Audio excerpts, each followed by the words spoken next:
Hi, everybody. Totally not having to re-record the first 30 minutes of this. This is my first podcast. Hey, how's it going? Welcome to episode 51 for real this time of the HR Office Podcast. As always, I'm Greg, and this is our newest member, Kid. Say hello. Hello. So, we're going to marathon some of this shit. It's going to be fine. Yeah. So if there's choppiness and stuff, we're going to just do it in bits just because I don't want a chance like this happening again. Yeah. Some bullshit, man. I don't like that one bit. But anyway, so episode 51, the original episode 51 went down because there was a main topic on that we don't talk about anymore. But we're here. We're queer. Oh, yeah. The beer's in the refrigerator. Well, it's seltzer. Well, whatever. Listen, there's a cider in there that's close. Yep, that's fair. Mm-hmm. That is fair. That is very fair. We got wine. We got seltzies. Mm-hmm. We got. I think we have everything but beer. Or liquor. That's fair. That is all fair. liquor. I don't even know her. Anyway, welcome to episode 51 of the HR Office Podcast. First of all, May's not dead. No, May's not dead. She may not be here in this room, but May is not dead, which is fair. Mm-hmm. It's more than fair. It's good. I'm so glad that May's not dead. No, but I'm excited for the content that we're going to be making with May. May's going to be settling in her new place, but her and I were talking about some fun content, stuff like that. It's going to be a lot of fun. You and I have got some crazy fucking content. What? We're going to be teasing the... What do you mean, what? We have content? Yes, we have content, my guy. Well, we gotta make it first. Oh! Yeah, we gotta fucking make the content first, my dudes. Hell yeah. So, I guess we should just jump right on into it, right? We did the tease. We're just gonna jump on in, and we should definitely jump into. First of all, hi Kit. Hi. Welcome to Cali. Welcome to Hardest Reset. Tell the class a little bit about yourself. No, it's all good. Oh god, that's what. I have anxiety. That's the first thing you need to know. Right, exactly. What else do we need to know? You have anxiety. I have anxiety. Someone just control C'd a lot of things about you and just control V'd it into Yeah. Yeah, listen, there's just two of us and it's chaos. Dude. I'm sorry. I am excited for the stuff that's coming. I'm excited for the people that are going to enjoy our content. I was just I saw your tilt back and oh, he's going to go for the cum joke. Here he goes. But anyway, so yeah. How are you enjoying Cali right now? I'm enjoying it. I'm glad you're enjoying it. It's good. That's good. I'm glad you're enjoying it. Yeah. I would argue that some of us are enjoying California a little bit too much. You want to know why? Because as we're going to have to marathon this because we spent a lot of time on this first topic. But in California, people have started to go out and do things again. Mm-hmm. Last podcast we did was before vaccines were a thing. But now that people are getting vaccinated, the state as well as the country is starting to open up a lot. We're having events, concerts, conventions, stuff like that. What's going on right now is that we're trying to feel as normal as possible. To save... a little bit of discussion on the front end is we did have a long discussion about our events and convention safe. We'll do a truncated version of that. Yeah. It's just the stuff that we have to say, hey, we talked about this for 30 minutes, right? Yeah. But Animanga happened. Animanga happened. Unfortunately, Animanga happened. First of all, before I get into anything about Animanga, I want to say that anyone who stayed safe, anyone who went, any artist that went that could not pull out of the event, who needed that event to pay rent for that month. Yeah. Pay rent, bills, stuff like that. I'm not angry at you. I'm not angry at any of you. You guys did not do anything wrong. Who I am angry at is the shitty fucking head of the convention, the racist, homophobic, transphobic, misogynistic, anti-vaxxer that runs the convention. Horrible garbage person. Yeah. And there are people that are saying, well, he's just one person. We didn't talk about this last time. They're like, well, he's just one person. Yeah, he's the one person that runs the fucking con. Of course I'm not going to fucking go. Yeah. Sorry, not sorry that I didn't fucking go because fuck that convention, right? Kind of putting that up front a little bit. But the thing, though, is that, there are a lot of people that did go. And I'm not angry at the people that did decide to go. There are people that needed to go for financial purposes. There are people that went not even knowing this was a thing. Yeah, right? and there's attendees that went that I'm sure it was, with the way that things have been opening up and like being like, here's a thing, you can go to it now, this is okay, you're vaccinated, right, you can do the thing, right, like it felt okay to do, right, and that's not on them. It's not on them.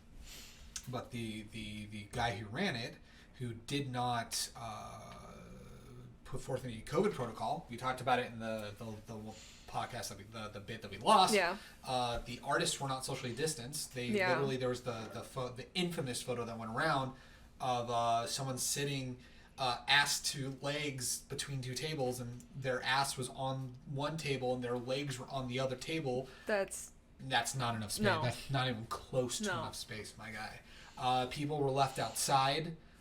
People were rushed to the hospital for heat-related illnesses. And like it was a shit show. Like people were waiting outside for like 3-4 plus hours, and it was just a poorly ran convention. And it's crazy because you look at like there was events like Lollapalooza happened recently. We did miss our discussion about Fred Durst though, but can we do? We do need to shout out. We do need to shout out Dad Vibe Fred Durst. Everyone's dad Fred Durst. Yeah, everyone's dad Fred Durst. Hell yeah. Dude, the best part about Fred Durst, we didn't talk about this last time. The red sunglasses too makes me so fucking happy. It's the red sunglasses, but it's also the checker slip-on Vans. Yes, absolutely it is. It's amazing. But it's just like there's this whole thing, right, of like this event was poorly run. And it's not like the first event that was poorly run. We had, between last podcast and now, the whole SAC anime thing that happened, where they basically ran out a COVID clinic and put their vaccines at risk. And as someone who worked for a COVID desk for a time being and worked for COVID vaccine clinics back in like March, April time, right?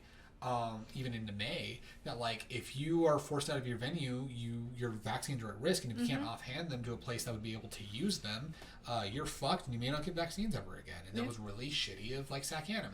So like the question that we have, and we'll still recap this question really quick, is do you feel that events can happen right now, and if so, how can they happen? Yeah, so basically what I had said was it is a yes and no answer because it depends on the type of event, because it's. People may still spread, and they absolutely do, spread sickness at a concert.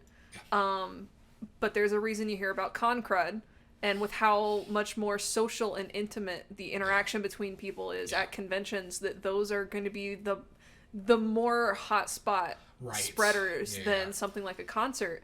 And I mean, you can run around and mosh into dudes if you're all if a venue is requiring vaccinations to enter a concert venue, right? Yeah. And hopefully everyone's wearing masks, because I know we have concerts coming up and I'm going to be wearing a mask. Same. And I'm going to feel infinitely safer going to a concert and moshing into dudes at Knotfest, right? Yeah. Than I am going to a comic or an anime convention. Right, I don't blame you. Yeah, it's... I don't know. It's what I talked about and what we lost was just like, it very much is a yes and no. If you run the convention properly, you're good. You're not gonna have issues like this. Yeah. It's not like, I mentioned the Hell Omega tour, which was Weezer, Fall Out Boy, and Green Day. Very well known bands with massive fan bases that are drawing in tens of thousands of people to every show. You're not hearing, they're not spreader events. Yeah. Like concerts last year were. Like if there was a concert last year, they're just like, oh no, fuck the Rona. Yeah. You know what I mean? Yeah, or like Sturges.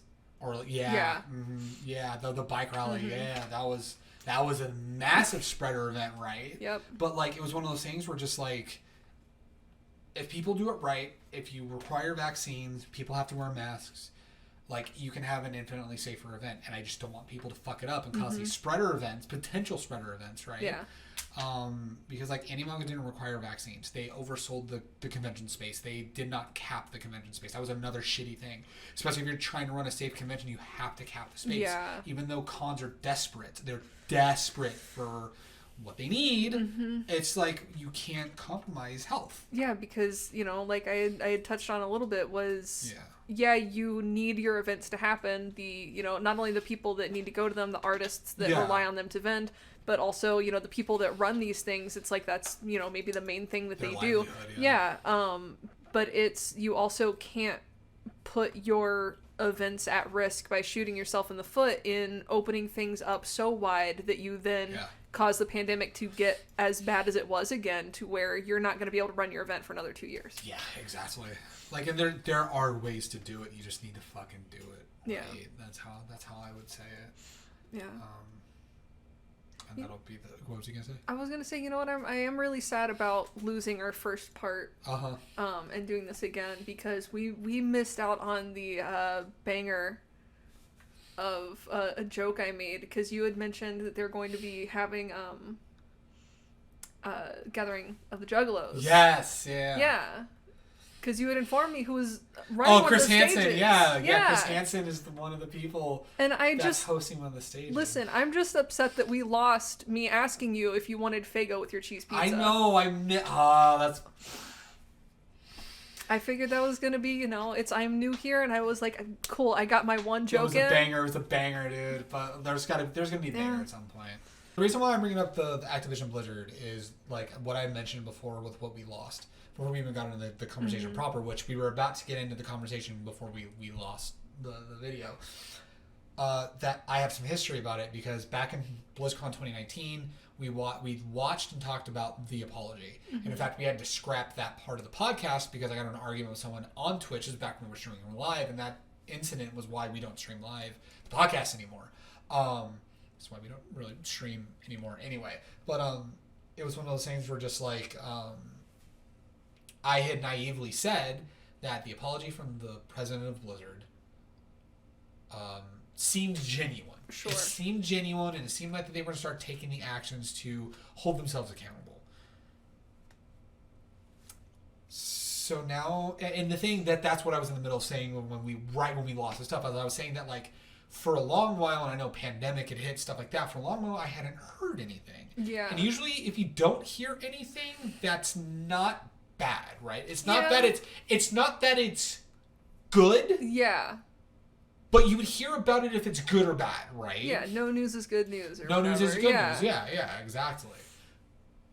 But then these last couple weeks have happened, right? Yeah, and it's like, gee, I wonder why we haven't heard anything for 2 years. Because for 2 years they've been under investigation from the state of California.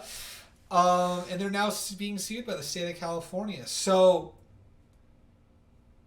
it's disgusting. I'm just going to say, for those who haven't covered, that's what I also touched on, was Asmongold's coverage, because he's a former, I'm going to say former, I think he stopped playing any Blizzard games, period, which he built his career on playing WoW, right?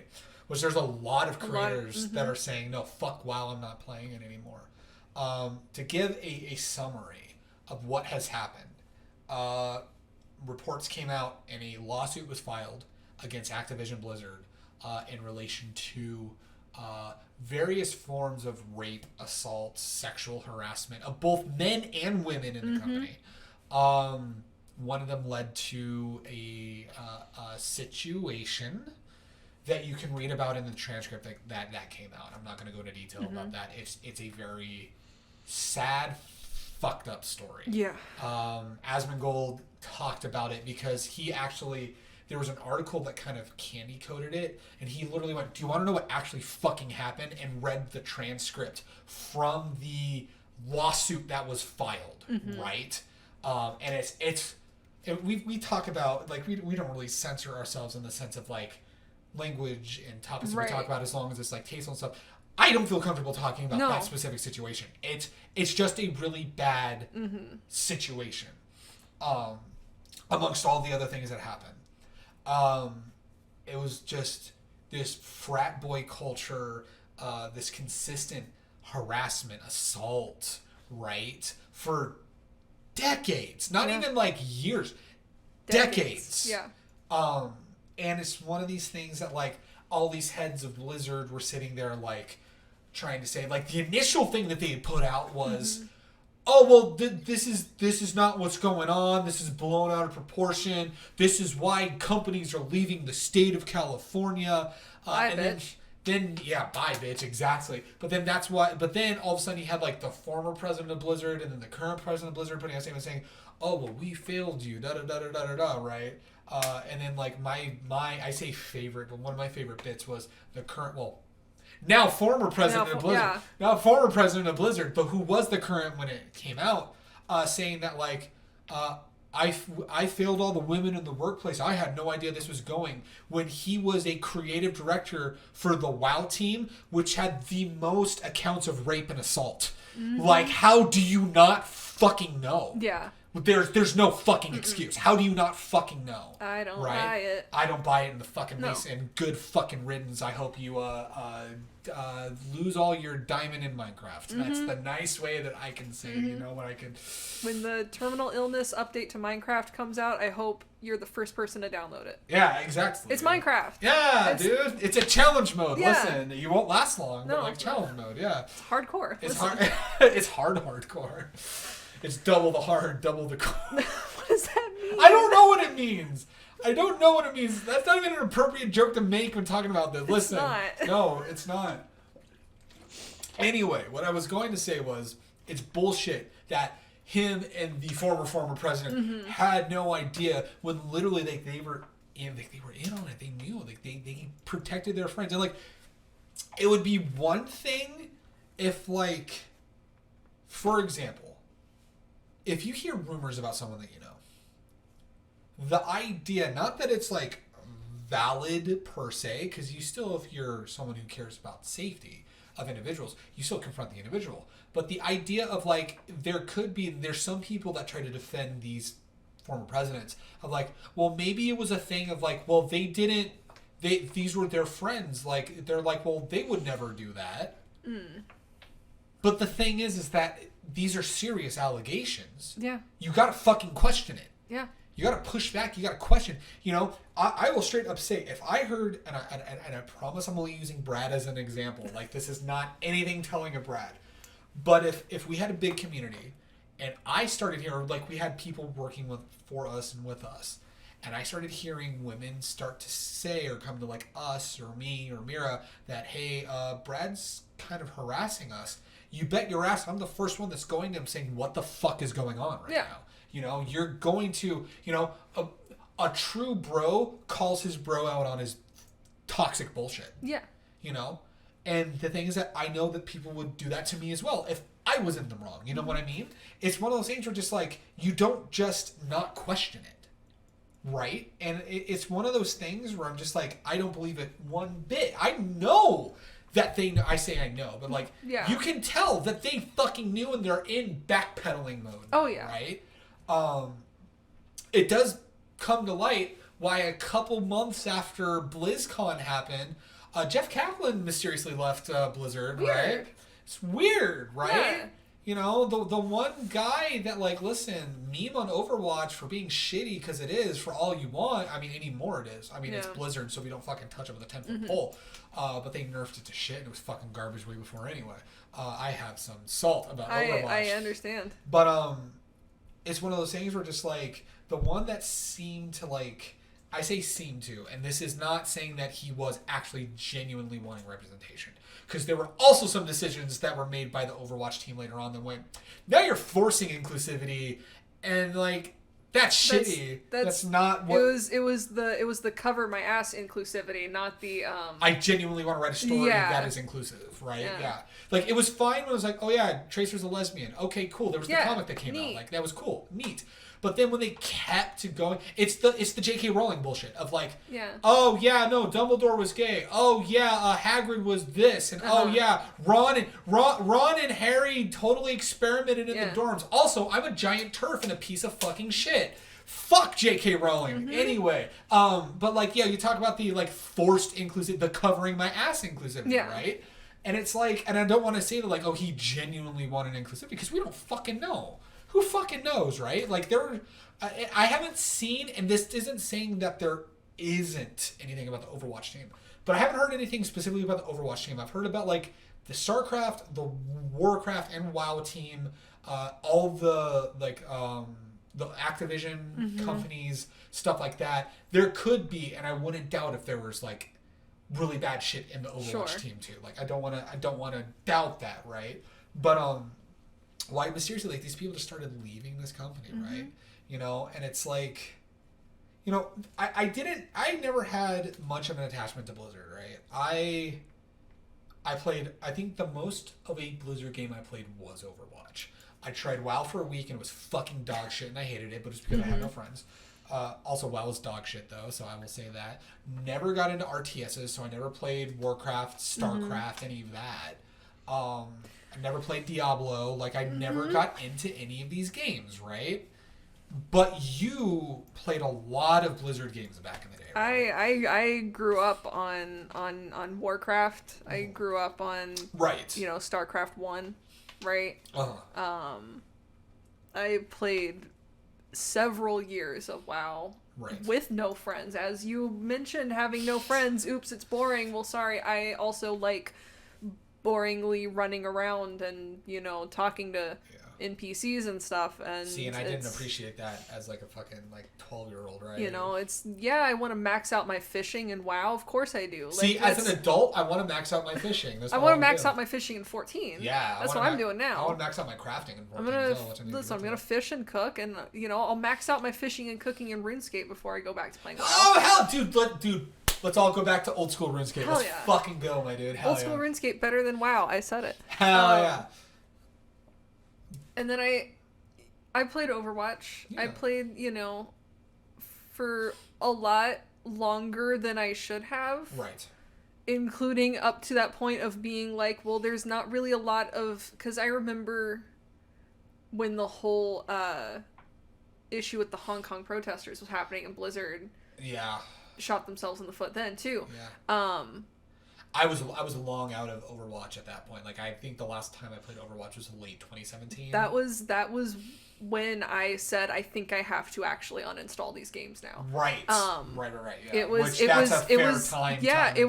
was me fighting it for so long, and just being like, yeah, but my attachment, my games that I play, I was like. I say competitive, not competitive as in you're in the esports, scene, but you like ranked match, your ranked games, for Overwatch and for Hearthstone. Right. I was like, cool, I guess I'm gonna I didn't really have another shooter that I was playing, right? Yeah. Not really bigger into battle royale, so I was just like, I guess I'm done with arena shooters for the time. Right. Yeah. And I guess I'm gonna go play Gwent, because what other card game am I gonna play? So I played standalone Gwent instead. Yeah. It's I hate to say that I'm not that surprised by some of the things I've been hearing. I hate to say that. Yeah. And I think I especially hate to say that because I think I knew that it was a garbage company while I was still playing their games. Right. But fuck them. Yeah, it's your feelings with Blizzard mirror like what I said when Marilyn Manson was outed as a rapist, right? Was me going, I'm not surprised, but shame on me for ever defending him in the past, right? Yeah. It was one of those things where I remember getting in arguments in high school about well, he's of the devil, and da da da. And I'm like, but he's smart and he's creative and he has all this incredible music. Would a guy with making deals with the devil get 2 of his ribs removed so he could suck his own dick? I don't think so. No, I don't think so. Yeah, no. But then then you find out he's a garbage rapist. Right? Yeah. And it's just like, okay, well, I'm removing all of his shit off of Spotify, never listening to any of his music again. Removing him from any playlist that I had him, which was just a couple, but it's still removing him from any playlist that I had him on. Who am I gonna find do a good cover of Personal Jesus now? Does anyone else cover that song? I don't think so. Depeche Mode covers it. Oh, okay, that's good. I want to say one of my favorite things, side tangent from the Marilyn Manson thing, is if you're disappointed and sad about Marilyn Manson, just remember Rob Zombie exists and he's definitely better. Shouts out to Rob Zombie. Shouts out to Rob Zombie. Shouts out to Rob Zombie. Hell Smoke some grass, shake your ass. That's all. Hell yeah. Yeah. It's amazing. Didn't he have a grinder that came? Was it a grinder? Yeah. Well, it was I think maybe there was a grinder, but there was at least a rolling tray, right? Oh, the rolling tray. Yeah. It's amazing. But your reaction to Blizzard was my reaction to the whole Marilyn Manson thing. Of the I can't say I'm surprised. Yeah. But fuck them, right? Yeah, and like I said, I think the most visceral, because we've had conversations to the side about it. And I think the most visceral reaction you had was about the one thing we're not talking about. But like that was, I remember when I heard about that, I went, are you fucking kidding me? Right? It's like, if you're cultivating a work culture that's not even just toxic, because there's toxic shit. Mira and I talked about it when we did our Last of Us 2 spoiler cast, that when the leaks came out for Last of Us 2, part of the vitriol, I will also say rightfully so, were the overworked former employees that said, fuck this company, I hope the game fails because of the toxic crunch culture. Right. Which, that needs to be addressed. It's not just a Naughty Dog issue, it is a games industry issue. It happened with CD Projekt Red. They were forced to work crunch during a pandemic on a game that they were screaming, that the directors and people were screaming, we need at least 8 to 12 more months to finish Cyberpunk. But they're like, nope, we need our money in 2020, right? The CEO is like, no, we need our money. Yeah. So it's not just that level of toxic. Right. It's also they're rapists on top of that. That's kind of the like what makes it even shittier. Yeah, it's like these are the issues. It's like that one's it's a tad bit higher, you know what I mean? Yeah. But no, it's just I guess it's a good thing I never got into their games. But it's gotta like suck for someone like you that has a lot of nostalgia for their games. Yeah. Right? Yeah. What can you do aside from hold them accountable? Be grateful that I didn't get my Murloc tattoo. Oh, thank God. Listen. Now I'd have to be like, listen, we got to figure out a sick cover up for that one, dude. Hell yeah. I'll get a Quiggle from Neopets. They're the same thing. Dude. Oh, that's right. Neopets was owned by like Scientologists or something. Okay, no, we can't do Neopets. Nope. Listen. Well, then they were owned by by Nickelodeon. And then they were owned by Mormons? I don't remember. Listen. 2 of the 3 of those are shitty. And one of them is Nickelodeon. Yeah, shame on Nickelodeon. Shame on Nickelodeon. And both of them are Nickelodeon. Shouts out to my Scientology boys. Fucking kidding. I'm fucking kidding. I am so fucking kidding. I'm an agnostic piece of garbage. Listen. Hey, same. Hell yeah.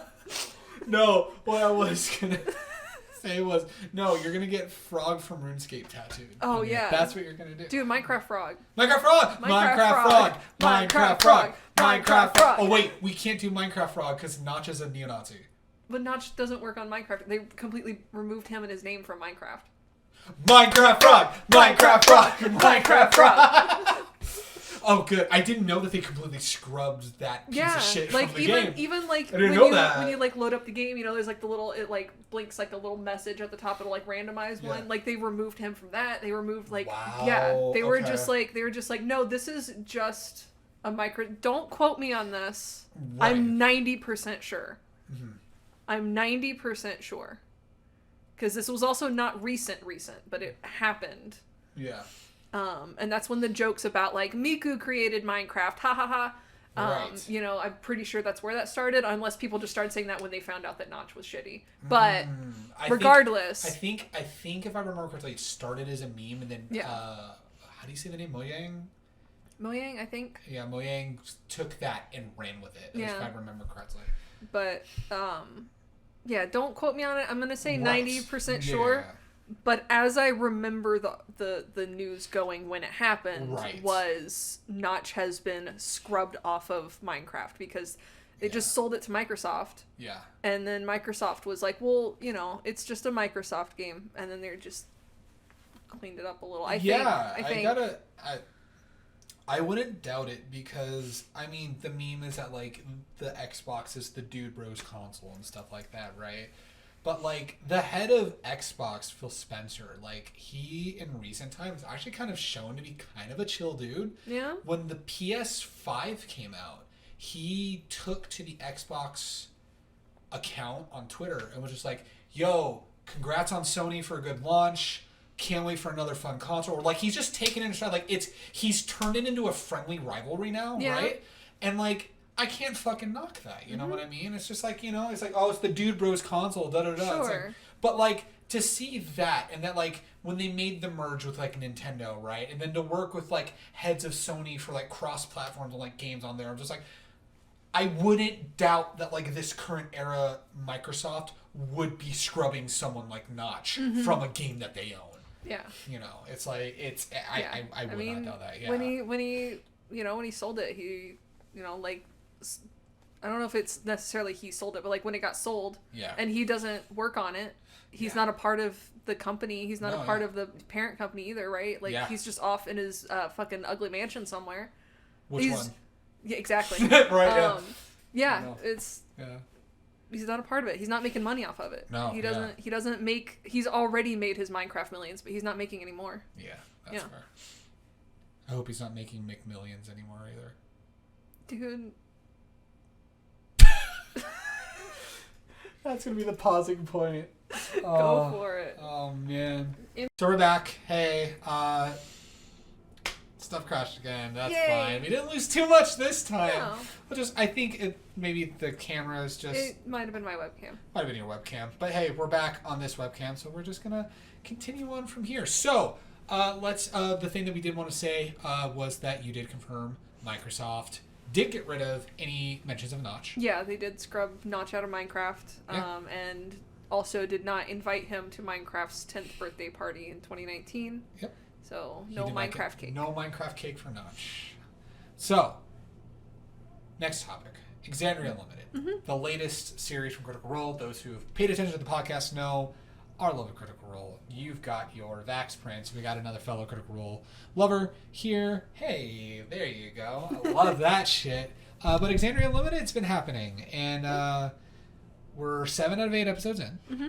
And just kind of want to have just a general, non-spoiler, because we are going to have a spoiler cast. What are you thinking of Exandria Unlimited so far? I'm enjoying it. You're enjoying it. I am. What are you enjoying of it? I'm enjoying of Abria's storytelling style. Yeah. I'm a personal fan of Rule of Cool at my tables. Hell yeah. So I'm with you on that. Hell yeah. Yeah. I love her feelings, her vibes of just listen, yes, I'm trying to cram my story in here. I had this thing. I was going to do this. You fucked it up. Thank you. That's much cooler. We're doing your thing. Yeah, exactly. Yeah. Absolutely. It's really cool. I love that Rule of Cool, and that's what I'm going to be running a campaign soon with some friends, you and Mira included. That's absolutely going to be all right, well, this was my plan. Oh, you're going to do that? Fuck yeah. Let's do it. Let's do it, my guy. Hell yeah. So that's going to be fun. Mm-hmm. I'm really excited for that. What else are you liking about? I'm liking watching some new players at the table. Yeah. Play their first D&Ds. Hell yeah. I've been enjoying Amy a lot. Amy's been great. I've been really enjoying Robbie. Robbie's been so good. What a boy. What a boy. Oh, what a boy. What a boy. I love him. I love Robbie. I've been a big fan of Robbie Damon for a hot minute, my dude. Mm. And Mira loves him because, they're both from the outside of St. Louis area. Mm. So, he's from St. Louis. Yeah. They're from outside of St. Louis. So there is that. But yeah, so there's Midwest pride, St. Louis pride for the two of them, right?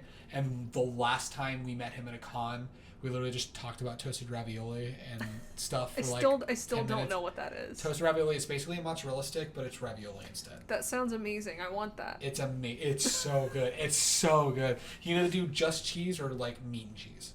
Oh hell yeah, dude! I want meat. Hell yeah, meat. Hell yeah. Dude. But I've also been enjoying watching the new players. Yeah, it's been a lot of fun. I liked the episodes that Anjali were in. That was a lot of fun too. Mm-hmm. I loved her in Undeadwood. Yeah. And strangely weird connection to the prior topic was that both Matt and Anjali were in Overwatch. Yes, so, yeah. They were. That's the thing I didn't get to say. Mm-hmm. Side tangent real quick. ADHD cast. Hell. Oh wait, that was horrible. There we go. That people are petitioning to rename Jesse McCree to Matt Mercer because Jesse McCree is one of the assaulters in Blizzard. So they're trying to petition to change his name to Matt Mercer because Matt Mercer is a fucking sweetheart, and we fucking love him, Matt Mercer. Hell yeah. But that's another thing, loving watching Matt as a player. Yeah. And watching him roll all those ones. Because he's a player. That's what he gets. Yeah, he oh, man. Here's the thing, too, is we bore witness to it, homebrewers-wise, we bore witness to it with Brad during Mirror's one-shot last August. Because Brad, our DM, he's a forever DM, he played a character in the one-shot and rolled horribly. And it's like, oh, man, the DM curse is real, but I wonder how that changes from player to DM. I wonder how that changes. I don't know. I don't know. Time to fudge some roll. No, I'm kidding. Everything's a nat 20. I don't know what to tell you guys. That's wild. Damn, that's Whoa. wild. Y'all died in the first session? Whoa. TPK? Damn. You wouldn't do that to Hazel. No. You wouldn't do that to Hazel. Oh, I would not, my dude. Hell no. Listen. But, yeah, it's, I've been liking... You had me distracted with your character. Well, I was literally about to make a joke about when the bard uses charm person on the DM. Amazing. I love it. No, I've been enjoying, like, watching Matt as a player, watching Amy and Robbie, and then also just seeing Liam playing Happy Boy. Yeah. You know? Yeah, like I had touched on a little bit because hey, we keep losing sections. Like I said, it's probably my webcam's fault. Probably, yeah. But like I touched on a little bit, you know, I connect easily with the sad boy characters. Right. And there's something about when Liam plays his sad boys. There's something that clearly me and him connect on with our sad boys. Right. But there's just been something also really nice and pleasant about seeing him play this character. Yeah. Oh, yeah. Yeah. Maybe I just like Liam O'Brien. I think that's, you know. And then people have been saying that they want Ashley to play a character like Fern in Campaign 3. I love Fern. Fern is her own brand of chaos. Yeah. And I love her so much, right? And it's been a lot of fun. I have had my criticisms. Mm-hmm. My criticisms, more like critique. It's one like main critique that kind of branches off in a couple smaller things. Maybe it's just one thing. I don't know. But there have been some episodes that have had pacing issues. And I know that after episode 5, I was like, this is kind of dragging. This is cramming a lot into what feels like a nothing plot. Yeah. Now, especially after we finished episode 7, this is very clearly... Some people are wondering if this is supposed to be like a pitch for Campaign 3. But I don't think so, because why would you just oust over half the cast? Yeah. You know, why would you oust, you know, Marisha, Travis, Laura, Taliesin, Sam? Like, that's 5 out of 8 people, right? And you know people would fucking riot. Oh, yeah. No disrespect to Abria, Anjali, Robbie, and Amy. It's just... when you have like that core, right, and then you change it for no other reason than, oh, well, we're going to tell this story, like people will take issue with it, right? It's I mean, when you just need a break between giant campaigns, because my God, they need a break between these campaigns.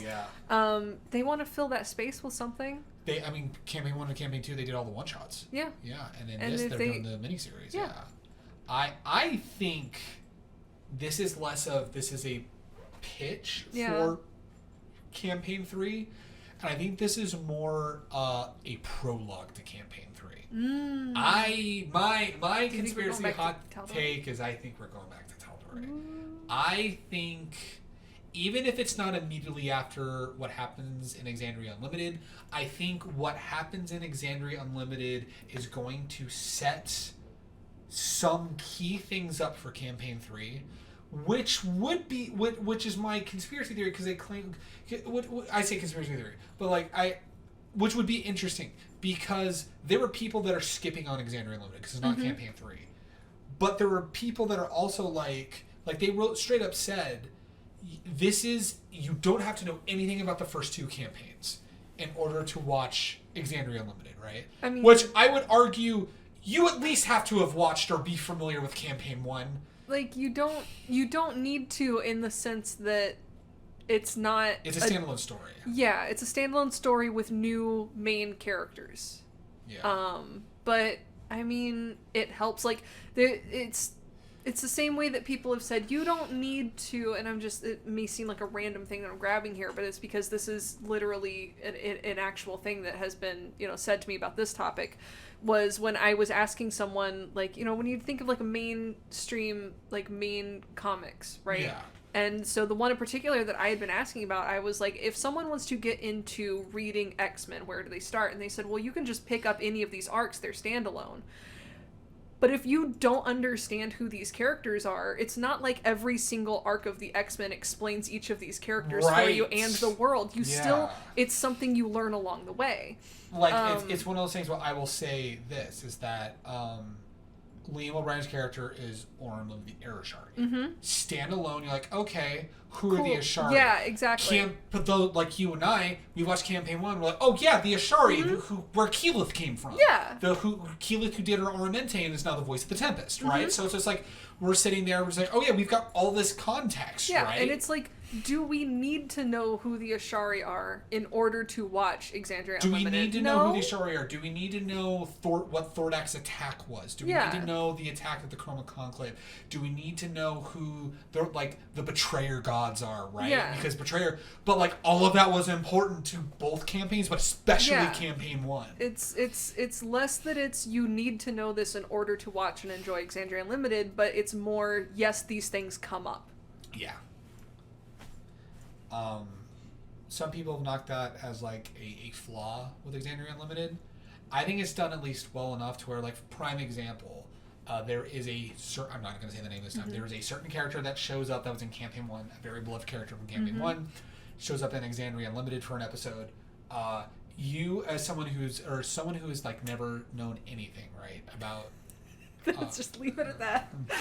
You who don't know any of it. As someone who's never seen Critical Role, who's jumping, like, Exandria Unlimited is their first exposure to Exandria Unlimited, or to Critical Role. They see this character and like, oh, this is a charming, endearing character. Meanwhile, me and Mira are like, oh my god, it's this character! Like, we're screaming, right? Yeah. And it was the same thing when, like, Campaign 1 characters and connections to Campaign 1 showed up in Campaign 2. Yeah.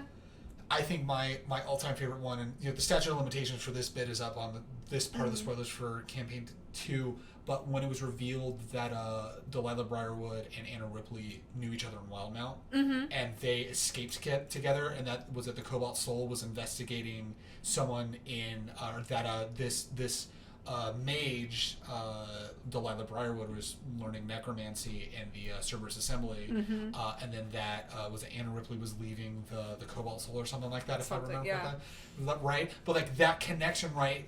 Like, people that didn't watch Campaign 1 were like, oh, who are these characters? Meanwhile, I'm sitting there like, oh, fuck. And then Matt saying, yes, King Dwindle was on Anna's list. I went, oh, like, people who didn't watch Campaign 1 were like, what list? And meanwhile, we're just like, oh, fuck. She was, she was going to go back. She was going to go back to Wildmount, right? But, like, that's kind of also the same thing with Exandria Unlimited if you don't know anything about Campaign 1. Yeah. It's... You know, at the end of the day, did knowing those things from Campaign 1 influence the overall story and the outcome from Campaign 2? That you are like, oh, when we wrapped up these stories, did that matter to you? Like, in those terms?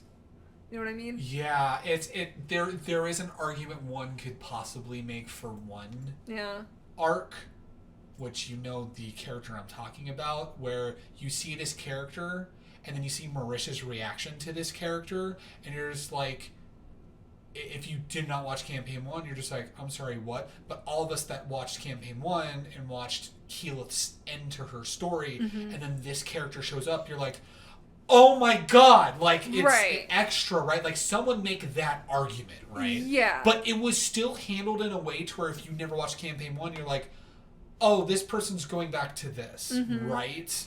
Yeah, I think that's the one that it's like, that one, you know. Is very directly connected, right? But at no point are any of those threads that are directly connected to, say, the individual player character's final wrap-up to this campaign story. You know what I mean? Right. It's not like if you didn't watch Campaign 1, you're sitting there at the very last episode of Campaign 2 going, well, I don't understand Caleb's story because I didn't watch Campaign 1. Like, that doesn't... I don't understand Caleb's story because I don't understand Bax's story. Right. It's like, it's not I don't related. Understand... Yeah, it's like, I don't understand this because of that. It's like, well, I don't understand Ford's story because I don't understand Percy's story, right? Yeah. You know, it's like, you know, but it's like, yeah, like, they still have that, right? So, like, but I think there are things that will happen at the end of Exandria Unlimited that will play even if it's not directly that it's happening in Tal'Dorei, like, I think Tal'Dorei is going to be a key part of Campaign 3. That's what I think. And I'll get into it more when we get into the full spoiler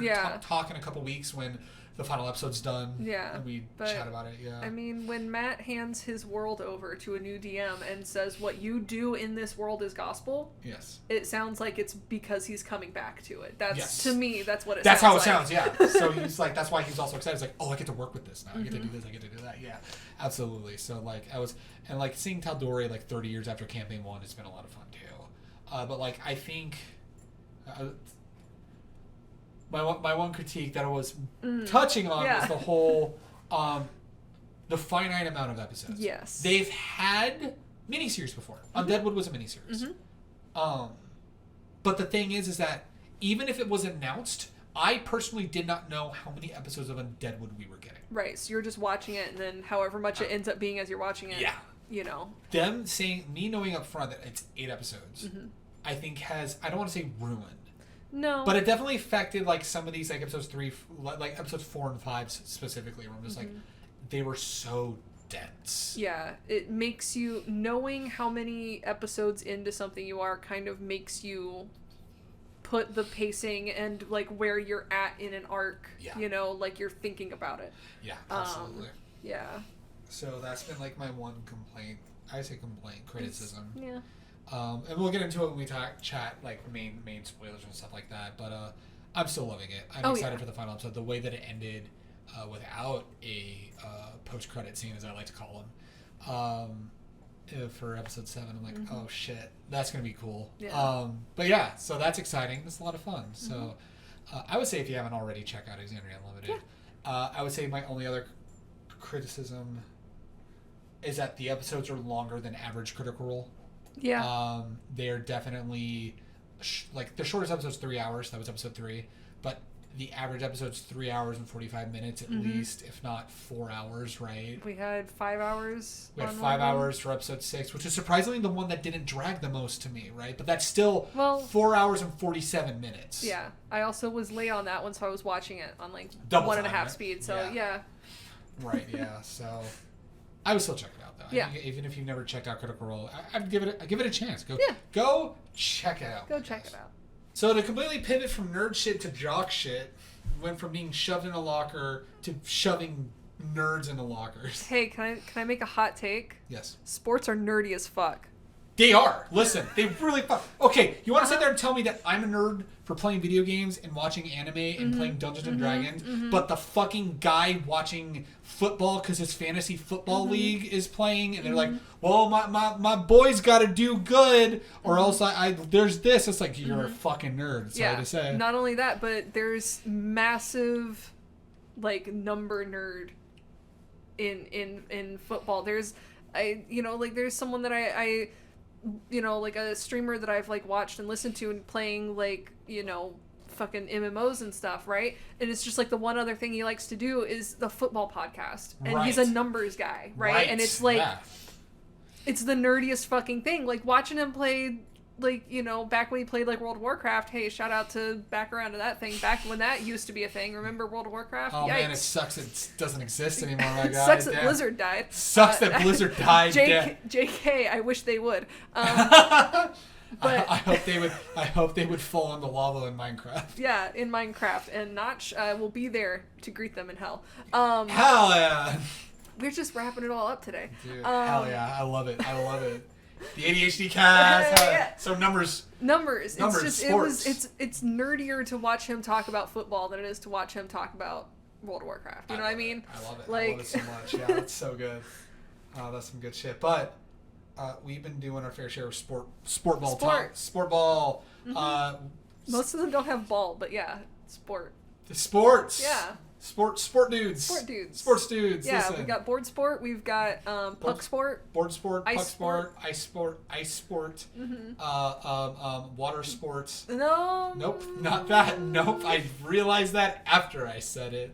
But it's I mean, it still is water sports, but it's not that water sport. It was a sport that takes place in the water. Yes. Yeah. Water sports.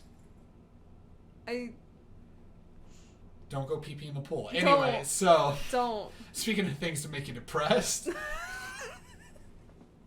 you know how much of a fucking... You know how? We're leaving all. Yes, of this absolutely. It has to. Oh, you know I'm going to. Speaking of being sad and depressed, Marc-Andre Fleury was traded from the Vegas Golden Knights, my dude. I'm sad. I know. Why would you trade Flower? Listen. It was. I don't want to say inevitable, but it was a thing that was a possibility. Because trading Fleury freed up. You see nerdy numbers, right? Mm-hmm. Trading Marc-Andre Fleury freed up $7 million in salary cap, which means that they have more to work with in relation to the other things that they need to work on, like their defense and their power play. Like we were watching those playoff games, and that series against Montreal, their power play was non-existent. They could not score on the fucking power play. Did they get a single power play goal? They did not. No, they didn't. That entire series, they were 0% on the power play, which is how Montreal won. Because Montreal not only killed the power play, but they scored on the power play too.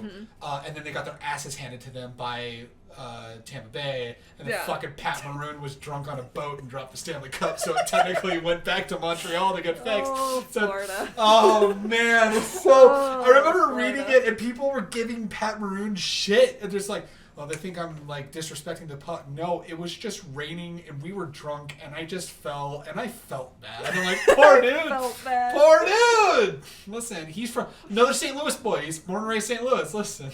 But like, he may be born and raised St. Louis, but he is a Florida man. He is now Florida man. He really is. Oh man, it's so. That was one of my favorite stories when they won the Stanley Cup was that they fucking broke. Oh, that was one of the things. So I was watching the Devil Wears Prada, the band Devil Wears Prada is streaming on Twitch, right? And Mike, their scream vocalist, is a massive hockey fan. That's how he lost his tooth again. He was playing hockey and lost a tooth. But I was they were chatting hockey for a moment. And I was watching that one day, and I was messaging in the chat and chatting with one dude specifically. I was talking about that. One of the funniest fucking things ever was Pat Maroon dropping the cup, and they're just like, "Well, joke's on them. Montreal technically got the cup." I was like, "Yep, they technically got the cup." But yeah, so going back to the numbers, trading Marc-Andre Fleury frees up $7 million in the salary cap, right? And for those who don't know what the salary cap is, each team is allowed a certain amount of money that they can spend on players each year. So, and if you go over that, you're above salary cap, and you need to not break my phone. You need to go below salary cap. Yeah, for D&D nerds out there, it's a point buy system. Yes, exactly. Yeah, you can only have a certain amount you can buy, and once you're out of points, you can't. Or if you go over, you need to get rid of something in another thing, right? So it's kind of the same thing. Or if you want to go RPG, because I've been playing Mass Effect, right?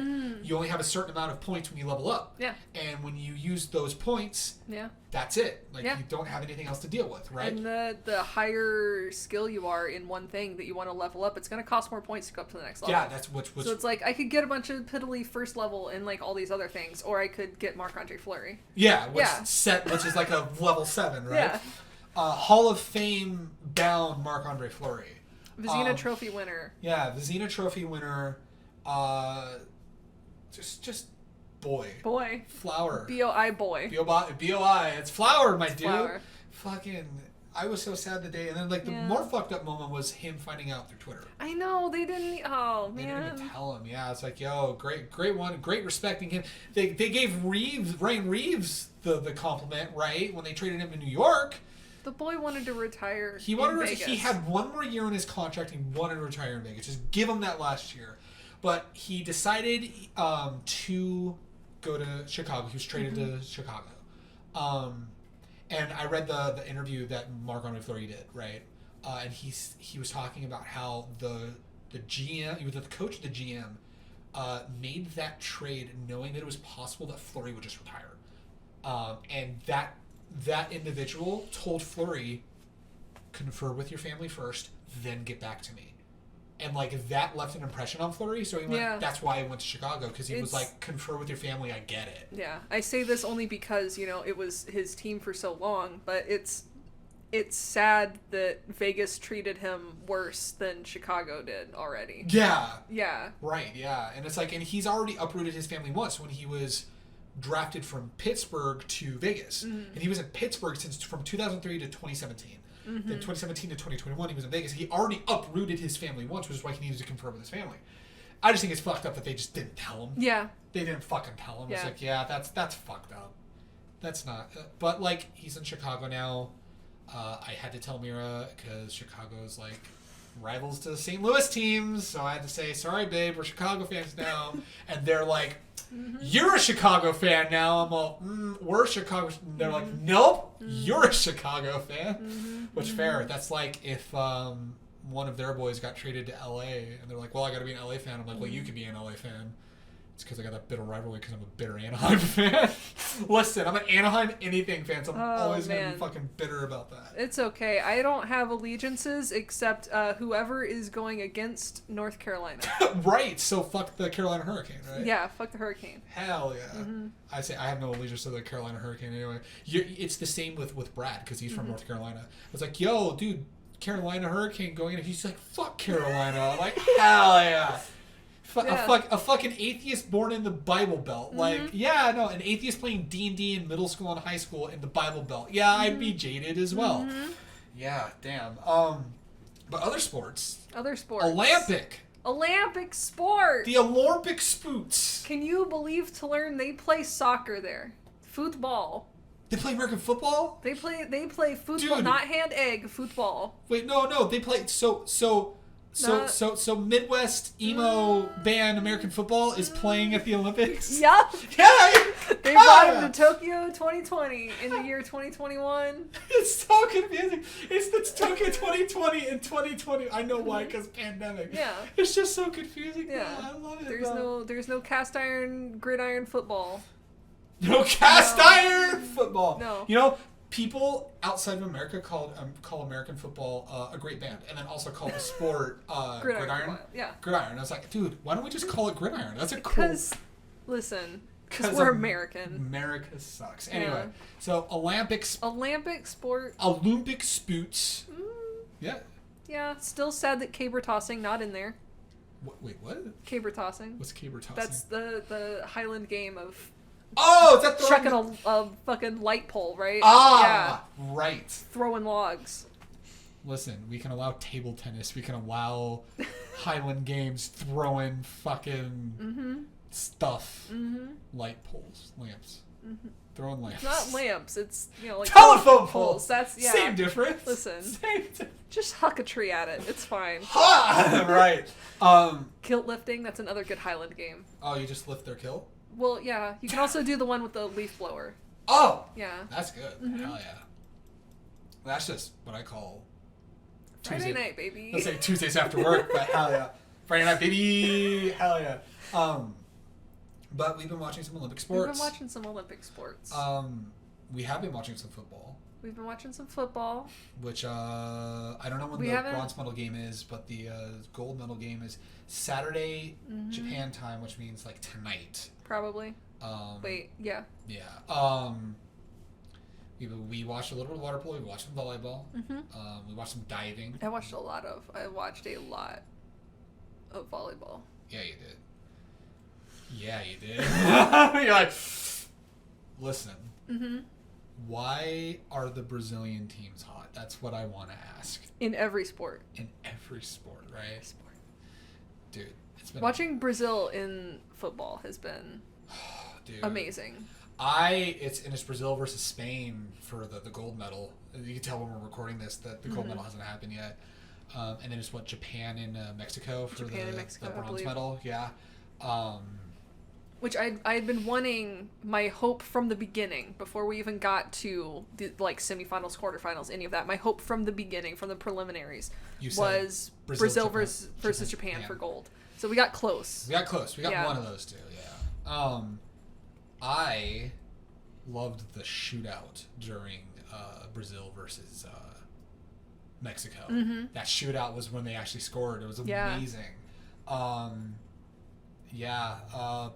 the most important thing that we've been watching has been skating. Has been skateboarding. That's true.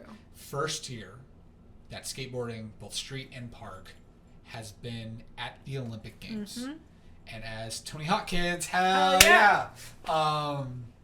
It's been incredible. Oh yeah. To see that happen. What have you just thought as a whole about that existing in the Olympic Games? Gosh, what have I thought about this thing that I picked up when I was about 12, 13, right? And now 12, 13-year-olds are winning medals in the Olympics. Yeah. Yeah. It's something that I never thought. I mean, it's the same logic. I mean, yes, there are competitions for these things, right? Yeah. I mean, there's been skating competitions. It's X Games, yeah. The Do Tour, yeah. But it was not something that I ever thought was going to end up as an Olympic sport. No. Yeah. And I think seeing how international it is right now. Yeah. Seeing the fact that there are 12-year-old Japanese girls that are shredding harder than anyone I've ever seen. Yeah. You know? Well, the bronze or the gold and silver in women's street were 2 13-year-olds. Yeah. Was fucking insane. Yeah. And then bronze was a 16-year-old. Like, all of them were below 18. Like, fucking killing it. Yeah, like, there are, you know, girls winning medals at an age when I was struggling to move forward on my board. Right, you know? Yeah. And it's amazing. And I'm happy that there's places that are encouraging them and, you know, build, like, an inclusive culture, you know, of you know, skating. Because, you know, when I was skating in, you know, 2005, right, in this little shitty skate park in North Carolina, that just, there was, like, you know, a handful of, you know, older teenage dudes that would pick on anyone that came through for, you know, being whatever derogatory thing they decided to call people that day. And then, like, 1 or 2 girls that would end up being so horrifically discouraged from the entire scene that they just don't skate anymore. Right, yeah. But to see it now. See, we're in the time that, like, you got 13-year-old girls shredding it and killing it, and we got non-binaries in Tony Hawk, Pro Skater 1 and 2, which you're just like... I cried when I found Leo. Like, I had been in an entire bubble away from all gaming news. I say all gaming news, basically from life and the universe and everything.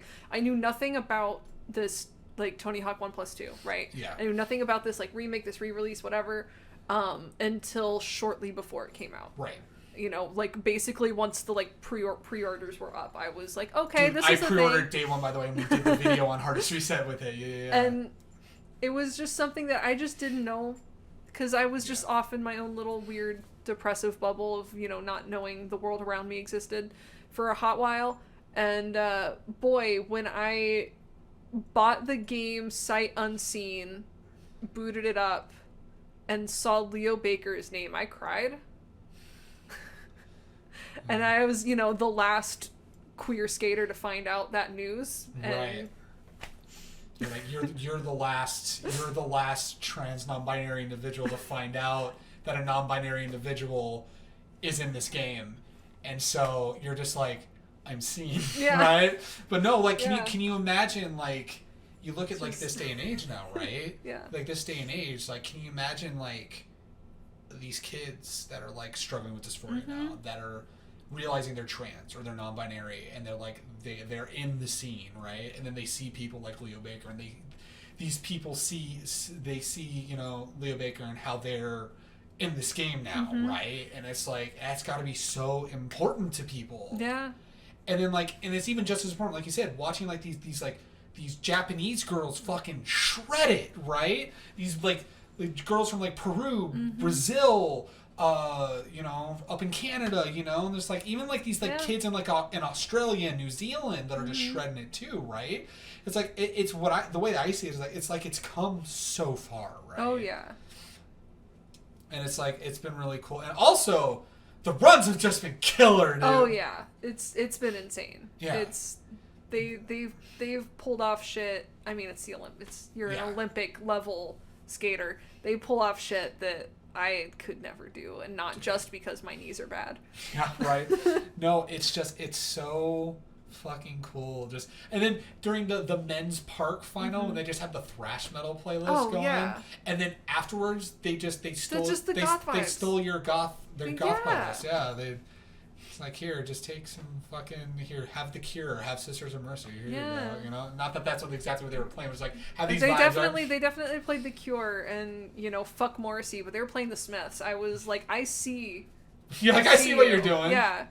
Dude, all we needed was some Tribe Called Quest, and it would have been a Tony Hawk playlist. Like that's all we needed, right? Yeah. It's like that's all we needed. We needed that, and we needed some Goldfinger. I was going to say, get any ska. There was a severe lack of trumpets at the Olympics. I know! Damn it! Oh, man, it's the impression that I get. Listen. You ever had enough on one? I saw the thing you posted about that on Facebook the other day. It was so good. No, because then my dog would start barking. yeah, it's so good. So dumb. So dumb, but it's so good. But we've been enjoying the Olympics. Yeah. As a guy that's gonna finally learn skating soon. Yeah, it's gonna be fun. I tried as a kid because I was a Tony Hawk kid playing the games, but I was fat. I didn't know how to skate. Listen, Yeah. I'm at current age. I'm interested in getting myself a longboard, and I'm just gonna go cruise. Oh, dude, get some cranberry juice or some cranberry Mike's Harders, dude. Oh, cranberry Mike's Harders. Yeah, just cruise. Oh, play some Fleetwood Mac. Mm-hmm. Good to go. Listen, vibe to that shit. That's hell amazing. yeah. But yeah, it's been. I love the Olympics, and we're right on the precipice of Winter Olympics too, which means we get some hockey. We get the James Bond event, which is the biathlon. Oh yeah. We get snowboarding. When's the panathlon? The panathlon? Yeah. That's in the bunks after. Okay. Yeah, listen, that's at the bunks after. They don't have those cardboard beds, do they? Dude, those cardboard beds are sturdy. Listen, okay. you can jump up and down on those cardboard beds and there's still no issue. So not that you even need a bed. You don't even really need. Yeah, but that's where the panathlon's happening, right? But it's you got that, you got hockey, you got ice skating, all that fun stuff. Dude, I love Winter Olympics so much. It's so good. I love the Olympics. It's so good. Couple quick fire things before we finish up this episode of the HR Office podcast. Music. We can finally have I can finally have a music corner with someone now. Yeah. Hey, can we Can we go to church? Is church in session? Church is in session. It's time to worship, my dude. Oh hell yeah! Oh, the new Sleep Token song.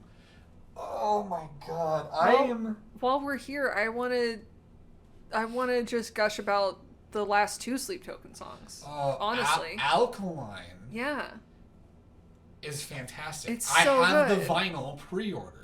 Yeah. I cannot wait for that thing. The special one that sold out immediately. Which I got in immediately on it. I'm so happy. So I've got first pressing on it too. Amazing. Because I know there were some of them they announced more of, and I was they did a repressing of the one that I got, but I got first pressing. You got first pressing. I got first pressing, Hell so yeah. that shit's worth a lot of money. But I ain't selling it because that's mine. I'm wearing that shit out, Hell yeah. motherfucker. Dude, Hell yeah. Vessel's probably gonna kiss your copy, just yours. Just mine? Yeah. Please, please, listen.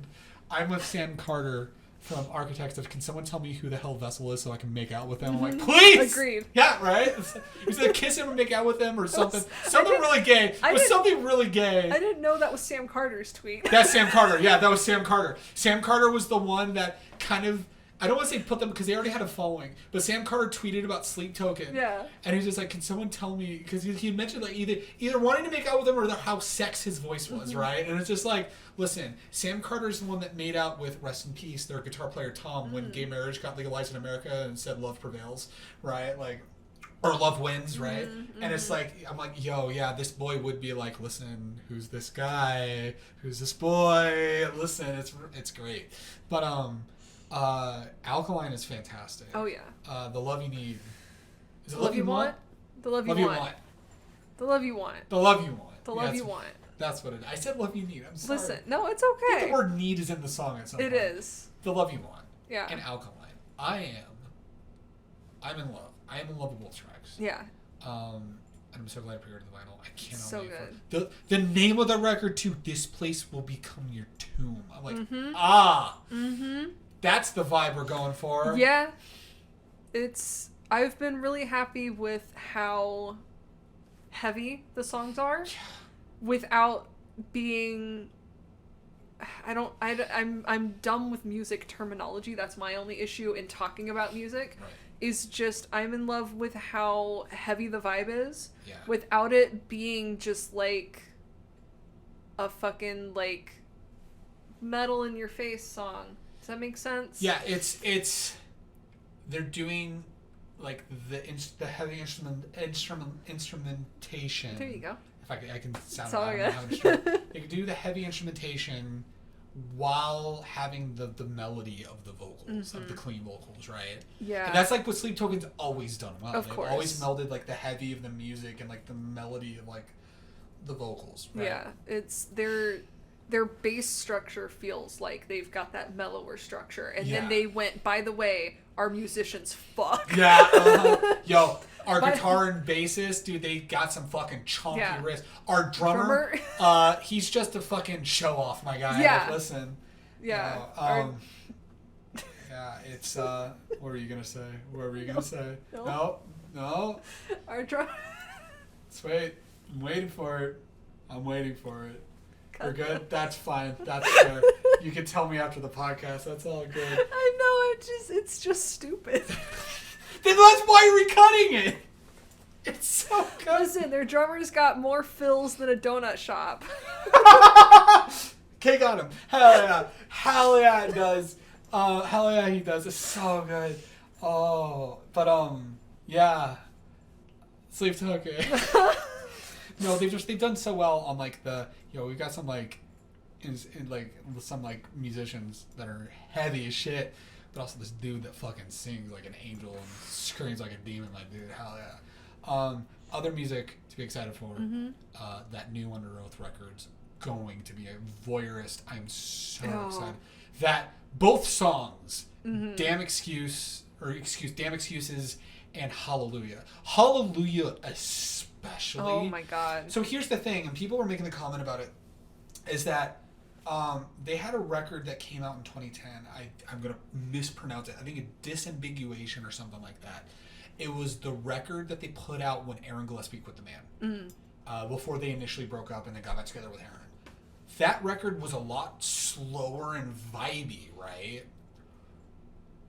And then Aaron comes back in the band and they've got like the heavier shit. Yeah. They're no longer Christian. They're saying fuck, shit, ass, Hell bitch. yeah. Hell yeah, yeah, they are. Oh, let them say the whore word. Oh, they say the whore word now. Yeah, I saw them live and they said such a sucker for that whore. I'm like, Hell we yeah. all screamed whore at that point. It was amazing. But yeah, so what a lot of people have been saying is that this new song has like that vibiness of Disambiguation with like the heavy bits of like define the great line and lost in the sound of separation, and I'm like, that's what I'm getting to, right? Like it's so good. I'm so excited for that record. There's so many more records I'm excited for that are leaving my mind right now. We just listened to the new Aim High record. That's amazing. The Blizzard just said, that was fun. Let's get all of our friends together. Let's get cameos from Charlie Sheen, Lindsay Lohan, and Soldier Boy. Soldier Boy. The Soldier Boy one got me the most. Yeah. Yeah, so who's the guy at the end? I don't remember the guy at the end. Oh gosh, I don't recall. I've only listened through it the one time, which was just today. Yeah. So yeah, I don't recall all of it off the top of my Lindsay head. Lohan one was good. The Charlie Sheen one was, holy shit, it was so good. But just, I think there was also something fun about every song having a feature. This I believe this is their first full length. Yes. And just they came out the gate, independent release, called Local Band Forever, and they went, guess what? Not only do we have multiple celebrity cameos, every song's a feature. Yeah, every song's a feature. And by the way, Kellen Quinn's on this record. By the way, Kellen Quinn's on this record. No surprise, but also, hell yeah. I say Kellen Quinn's been on a lot of features lately. Yeah. And it's amazing, and I love Kellen it. Quinn, featuring Kellen Quinn and Travis Barker. Yeah! Yeah! That's all. I'm just waiting for the two, like, when are the streams going to cross? Have they already? Did I miss one? You're looking at me like I missed one. Oh, it's Kellen Quinn and Travis Barker. Yeah. I was about to say, I went, oh, but the Machine Gun Kelly record. I'm like, no, that was Youngblood and Burt McCracken. Yeah. That was Burt McCracken that was on that song. Damn it. No, Kellen Quinn, Travis Barker. Yeah, when are the streams going to cross? Oh my god. How many more features? It's like 6 degrees of Kellen Quinn now. If one exists, I need to know about it. I know, please tell us. Comment down below. All 2 of you watching right now. Comment down below. Kellen Quinn, I know you're listening. You're Travis a big fan. Barker, I know you and your kids are listening. I totally know. Listen. Was it? It was... I know what you're gonna say. A Day to Remember. Yeah, the guitar player that like there was a dent in his guitar. He had a Relic guitar that he was, or he had when he was going to Relic. Yeah. And I believe he was just like, yeah, I went and asked fucking It's about Travis Barker. Travis Barker's kid. Yeah. He's just like, hey, you want to put staples in my guitar? Oh, that was so amazing. it's like his kids put a staple in one of his guitars. That was so good. Yeah. Anyway, we got distracted, but like... It happens. ADHD. ADHD podcast. Hell yeah. Hell yeah. But yeah, so cool music. Yeah. Cool stuff. There's been a lot of fun stuff. There's a lot of music coming out. There's a lot of music that's already come out. I'm excited. It's gonna be some Hell good yeah. shit. But that's about it. Maybe some teases for what's to come. Next week is episode 28 of the Homebrewers. That's a kind of a heavier episode. It's not the episode I ruined, but it's a kind of a heavier episode.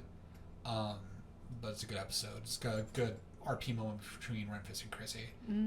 It's really good. So that get excited for that. May should be settled in soon at her new place, so her and I are working on some videos as well, so get excited for that. We got our Exandria Unlimited spoiler cast that'll be coming out in a couple weeks, and just a lot of other cool stuff to get hyped for. More homebrewers on the way, aside from these upcoming episodes that we already have in the bag that we're recording tomorrow. It's gonna be a lot of fun. So I mean, that's about it. Is there anything else you wanted to say or comment before we wrap this bad boy up?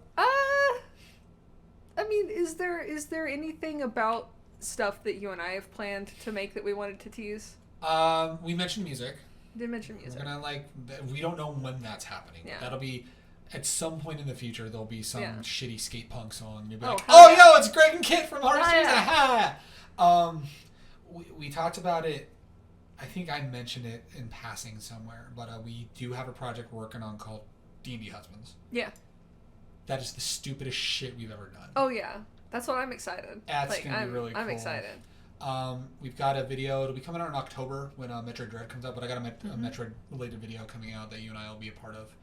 I know I'm forgetting something. We are working. Do we want to tease the comic? Are we gonna tease that? Maybe, I don't know. Be with that as you will. Anyway, thank you guys so much for watching. Hope you guys enjoy. Hope you guys are continuing to stay safe. Do take care of yourselves. Take care of each other. We love you guys, and we'll see you guys next time. Bye.